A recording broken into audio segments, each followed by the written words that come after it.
Australians. I thank the House. Thank you.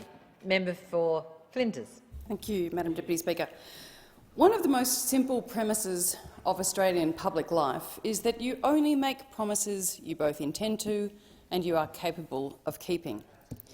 As a new candidate in 2022, I, like my friend here, the member for Menzies, endured the most rigorous of processes to ensure that every single promise I made for the betterment of the lives of the good folk of Flinders could be funded and implemented within the responsible boundaries of a future coalition government.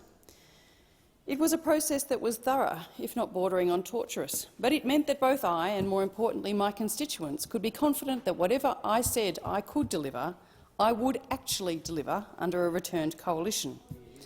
So it has been with some shock that I have observed the callous indifference to the promises made to the Australian people by the Australian Labor Party during the 2022 campaign. And nowhere is that disregard more stark than in energy prices. Last year, the Prime Minister, then Leader of the Opposition, promised all Australians that their energy bills would go down. His promise wasn't broad or in general terms. It wasn't a throwaway, they'll be less under Labor, nor was it a blah, blah, blah, blah, I don't know what the number is. It was a very precise promise, a calculated, clear and categorical promise.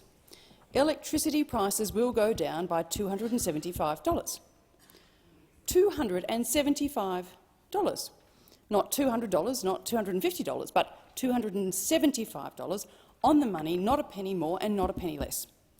And it wasn't something he said once, a slipped remark, a hasty promise, a tongue-twisted moment of forgetfulness.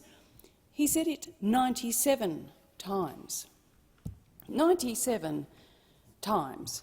Part of me is tempted to stand here and to say it 97 times, or find 97 different ways of saying it so no one misses the intent. Electricity prices will go down by $275 under Labor. Labor will reduce your electricity prices by $275. You'll save $275 on your electricity bills under an Albanese government. Albo's going to underwrite your electricity bill by $275. Need a break from your electricity bills? That's okay, because we are going to pay the first $275 in 2023. That's 5. Technically, to be on par, I've still got 92 to go. But instead of delivering anything like a $275 or even $2.75 reduction, the Prime Minister has delivered the most expensive average wholesale electricity prices on record. And this week we have heard it's going to get worse, with expectations that the Australian Energy Regulator will announce a 20% increase in the default market offer for electricity prices next week, to take effect on 1 July. Now, I am perplexed. And if I am perplexed, the Australian public has every right to be absolutely flabbergasted. I have a vague recollection of being recalled to Canberra last December. We had risen for the end of the parliamentary year, said our farewells, and we'd all return to our electorates to care for our constituents and provide support across their activities in the lead-up to the Christmas break. And then the PM called us all back to Canberra for a single sitting day on 15 December. It cost more than $1 million to bring us all back, and the Parliament passed the Prime Minister's Treasury Laws Amendment Energy Price Relief Plan Bill 2022. At the time, the ABC described the outcome as follows. Gas prices will be capped for a year in an effort to restrain runaway electricity price increases after last-minute meeting of Parliament before the year's end. Oh, goody. You could be fooled for thinking watching the news that night.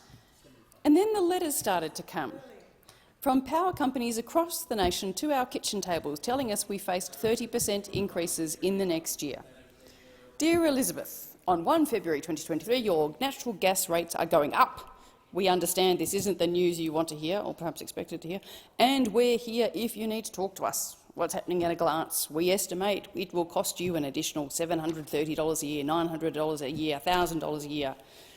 I got an email from a pensioner, Eddie, in my electorate, dated 11 January.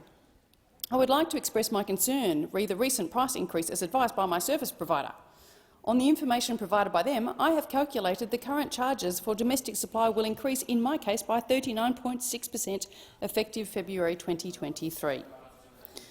A couple of days later, I got an email from Joe and Julie in my electorate. It read, "We just received notification from our gas supplier advising of the new charges for gas supplied to our residents. Based on past usage, it is estimated that our cost of gas will increase by $667.62, representing an over 50% increase. These increases are as a direct result of the ALP state and federal demonising gas, and in particular the Andrews government's ban on all types of gas exploration in Victoria for the last 8 years. On the money, Joey.